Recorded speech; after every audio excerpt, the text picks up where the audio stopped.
invitation for tonight's program. Anyone who believes that the term imperialism is outdated should analyze the case of Julian Assange to realize that imperialism is still very much in force as a concept and as a real threat to our freedoms. Julian's case will be studied by the next generations from many angles. The struggle for freedom of expression and freedom of publication, investigative journalism, the relevance of modern whistleblowers, state secrecy to hide government wrongdoing, the power of corporate media and its relations to the neoliberal establishment, the judiciary as a tool of political persecution, the role of security and intelligence agencies in mass surveillance and espionage, diplomacy, multilateralism, and international law, asylum as an international human rights institution, among other angles. From whatever angle you want to study the case of Julian Assange, you will always find the tentacles of imperialism.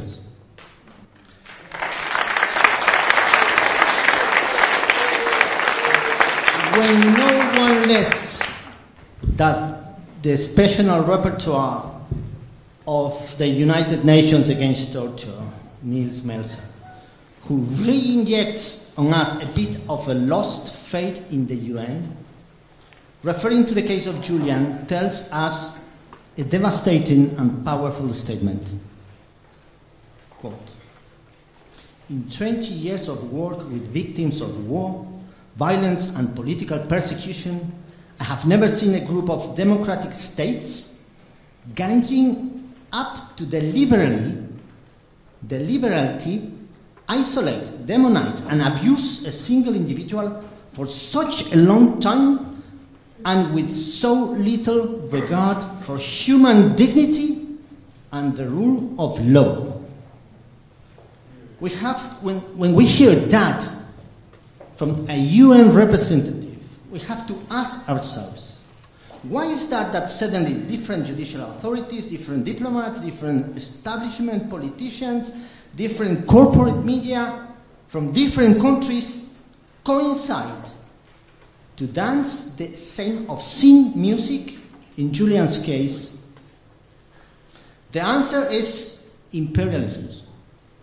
And because all these people from all these countries respond ideologically to the objectives of the imperialisms of the United States of America, which is playing the music,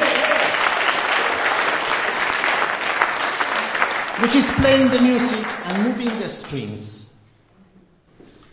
If the war crimes denounced by WikiLeaks and Julian Assange had humiliated China or Russia, for example, Julian will be treated like a hero. The other speakers will be able to refer better than me to the persecution of the United States, the complicity of the United Kingdom, Sweden, Australia against Julian. I want to focus tonight on the role of my country, Ecuador, which is also Julian's country. There's a question that I get asked frequently.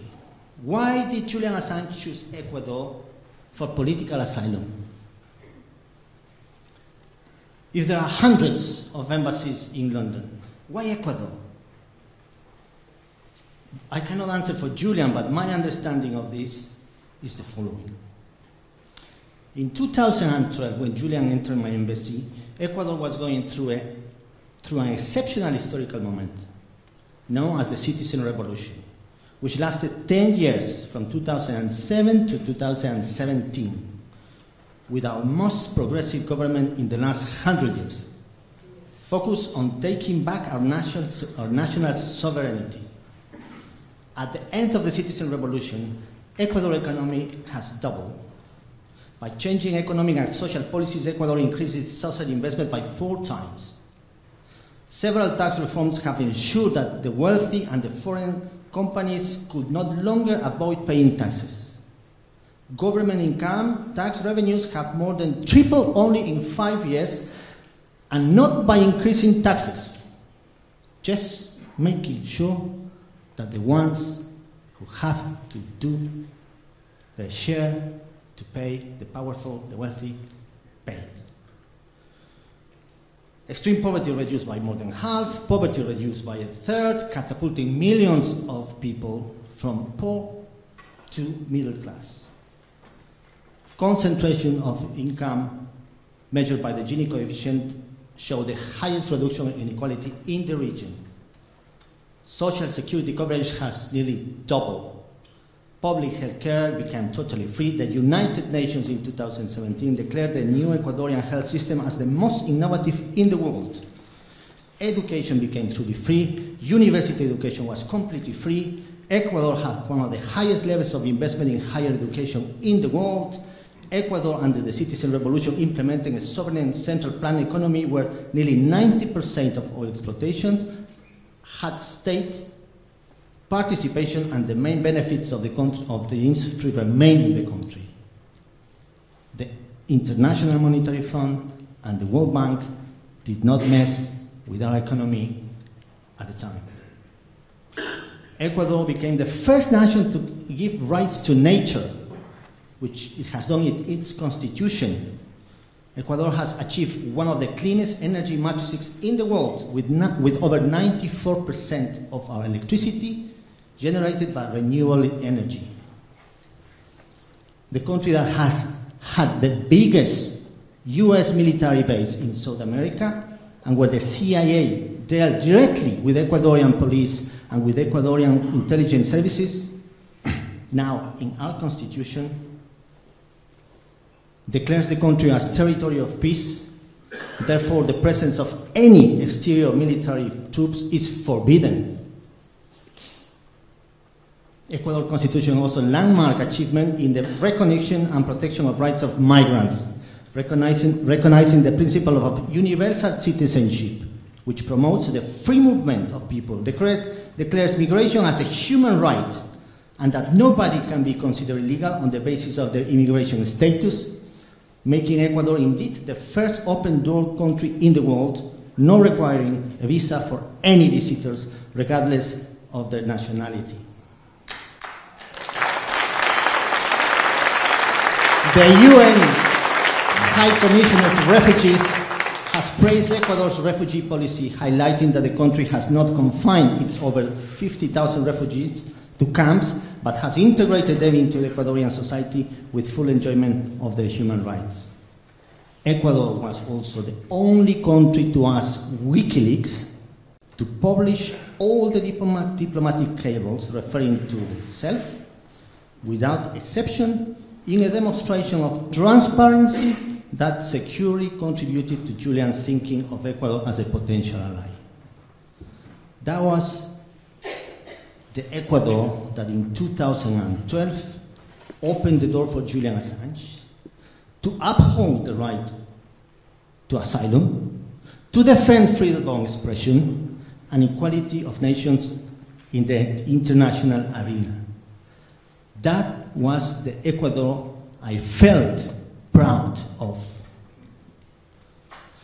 The day that the door of my embassy opened to welcome Julian, we both knew that a geopolitical conflict of singular asymmetry and a long diplomatic battle with an uncertain outcome had begun. A small nation with not great economic weight faced the world's greatest power and two of its unconditional allies, with the fate of the world's most persecuted man in the balance.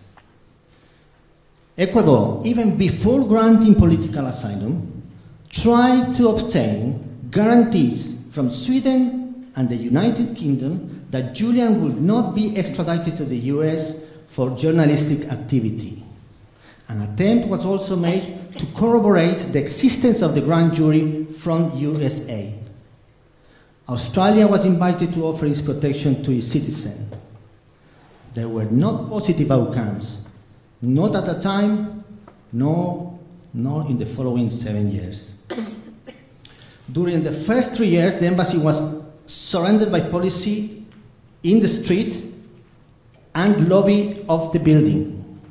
Over the following 4 years, surveillance was covered, but not less intrusive. Cameras and high-range microphones were deployed in the surrounding buildings and phones were tapped. The embassy became the most surveilled place on earth, particularly if we take into account the system of cameras installed by the Ecuadorian intelligence services that later, under the government of Lenin Moreno, became a means of espionage against Julian. The British even threatened to enter the embassy the day before the formal concession of asylum was announced by Ecuador. The threat was delivered in writing and then in person, since during the night dozens of policemen closed the street and surrendered the building, trying to intimidate those of us inside. They were armed police. The internment of Julian Assange lasted 2,487 days and nights. The embassy was no more than 200 square meters in total, and scant natural light reaches inside. Subjected to exclusively artificial light, Julian compared his stay in that apartment to living in a spaceship. Over the time, health problems emerged. His already pale skin was more pallid. One of his shoulders needed to be scanned with medical equipment which could not be brought into the embassy. Some dental problems had to be left untreated. Julian began to have difficulty distinguishing colors easily. The British government would not allow him to be taken to a health center. Under these conditions, Julian's level of resistance, both physical and psychological, against surrender to British police seems remarkable. It is very important to differentiate two periods during the 7-year stay of Julian Assange in the Ecuadorian embassy. The first 6 years under President Rafael Correa's government, and the last year under Lenin Moreno's government. During the first 6 years, when Ecuador genuinely offered protection, his relationship with the diplomatic staff and the rest of the officials was of mutual respect. Together, we share countless celebrations, birthdays, farewells, meals, or cups of coffee over which politics and the world's injustice were discussed. Julian was always grateful to Ecuador. It is wrongly reported that he treated Ecuadorians with arrogance. Isolated incidents of this sort occur only after private security guards, hired by the Ecuadorian intelligence services to protect the embassy, turn out to have their own agenda. During the first 6 years, Julian was able to work and express himself freely. I cannot remember a single occasion when I saw him bored or inactive. He was always busy, always working. During his stay, he edited several books, and WikiLeaks continued publishing with the same favor as always. He received nearly 1,000 visits from all over the world, from intellectuals, artists, dissidents, journalists, politicians, and activists. He gave many interviews and dozens of conferences via internet. In December 2017, Julian was granted Ecuadorian nationality, something to which he was entitled, having lived for more than 5 years within our jurisdiction. In May 2018, the Inter-American Court of Human Rights, which is the equivalent to the European Court of Human Rights, instructed Ecuador on its diplomatic asylum obligations, ruling that Ecuador could not allow the extradition of a political refugee. Ecuador held all the legal and moral cards to defend Julian's asylum, but the change of government in Ecuador in May 2017 marked the beginning of the end of his moral position on the wider world stage, and therefore the end of his moral defense of Julian. President Lenin Moreno will be remembered for giving a new dimension to the word treason. He turned Ecuador's international policy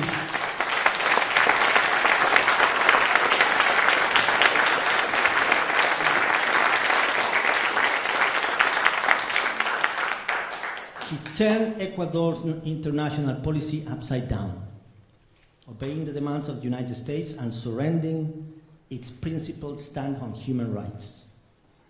Julian therefore became a stone in a shoe, and his head a bargaining chip. Lenin Moreno never even understood the nature of WikiLeaks and always referred to Julian as a hacker. His approach towards him was as crude as it was cruel. He started by isolating him and cut off his means of communication so that he had not internet, no phone, no visits except from his lawyers. A new company was employed to provide security to the embassy, and given explicit instruction to spy on Julian. New audio-enabled cameras were installed in every possible corner, recording each of his meetings, including those of his lawyers and doctors, and photograph documents used in those meetings. The diplomats were replaced with new officials tasked with provoking Julian in order to generate incidents that will serve the government as a pretext to expel him from the embassy. Julian's life was made unbearable during his last year in the embassy. Ecuador had been the only nation to defend him, and it now joined those that persecuted him. Given that the strategy of breaking Julian down so that he would leave of his own will had failed, the government worked with the Americans and with the British on a strategy to end his asylum. An alleged verbal confirmation from the US that they would not apply the death sentence was apparently enough for Ecuador's easily appeased conscience to be clear. So, on April 11th, 2009, we all have seen how Lenin Moreno allowed a foreign force into the Ecuadorian embassy to capture the world's most important political refugee. International legislation on asylum, resolutions from the UN or the Inter-American Court of Human Rights, and the Ecuadorian Constitution that prohibits the extradition of an Ecuadorian were all insufficient to prevent his attack from all sides. Mr. Moreno and various Ecuadorian authorities must be held responsible for various crimes, for isolating and uncommunicating a journalist and a political refugee for almost 8 months, for defaming a journalist and political refugee publicly in national and international media, accusing him without evidence of invasion of privacy, hacking, destabilization, and alleged improper acts inside the embassy, for installing an ultra-intrusive equipment of espionage to spy on a journalist and a political refugee, violating even his right to privacy with his lawyers and his doctors, for collaborating with a judicial persecution against the political refugee, allowing the humiliation of Ecuadorian diplomats being interrogated by US prosecutors in breach of the international obligations of protection inherent in asylum, for breaching unprecedentedly the sacred principle of no refoulement, the very essence of the right of asylum, disregarding the provisions of the binding advisory opinion of the Inter-American Court of Human Rights, for suspending in an illegal and never before used way the nationality rights of an Ecuadorian, for handing over an Ecuadorian to foreign forces for the purpose of extradition to a third country, for breaching the Constitution and destroying the little sovereignty that is left, having allowed the entry of foreign foreign police force to a diplomatic mission to remove by force a journalist and a political refugee. For having in jail for more than 60 days now an activist in Ecuador, Ola Bini, just for being friend of a political refugee, Julian Assange, with a paranoid suspicion that is destabilizing an already unstable government. For appropriating the belongings of a journalist and a political refugee, denying access to them to his representatives and to the representatives of the United Nations, breaking the chain of custody to deliver them to no one other than his persecutors. This is the Ecuador I feel deeply ashamed of.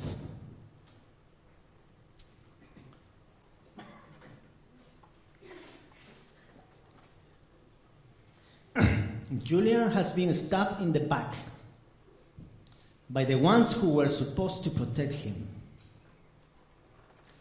History, I hope, will place everyone in the right place. Julian Assange in a pedestal, as an example and inspiration for the next generations of journalists.